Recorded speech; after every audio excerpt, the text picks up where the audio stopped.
কিয়ামতের দিন আল্লাহ তাআলা আমাদেরকে আদেশ করবেন, সিজদা দাও। ইয়াউমা ইউকশাফু আন সাকি ওয়া ইউদআউনা ইলা সুজুদি ফালা ইস্তাতিউন।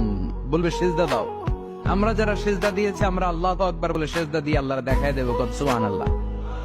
কিন্তু দুনিয়ায় যারা সিজদা দেয় নাই, মসজিদে যায় নাই, সিজদাকারীদের সাথে আন্দোলনে শরীক হয় নাই, তাদের পিঠটারে লোহার পিঠের মতো বানিয়ে দিবে কে? তারা চাইলেও পিঠটারে বাঁকা করতে পারবে? এজন্য আল্লাহ বললেন, ওয়ান-নাজমু ওয়াশ-শাজারু ইয়াসজুদান। তারকারাজি, বৃক্ষরাজি একজন সত্তারে সিজদা করে, তিনি কে? এরপর আল্লাহ নিয়ামতের বর্ণনা দিলেন, তোমাদেরকে আমি ফল ফলাদি দিয়েছি, তোমাদেরকে আমি মিঠা নদীর পানি দিয়েছি, লোনা পানি দিয়েছি। মারাজাল বাহরাইনি ইয়ালতাকিয়ান বাইনাহুমা বারযাখুল লা ইয়াবগিয়ান। একদিকে লোনা পানি, একদিকে মিঠা পানি বয়ে যায়।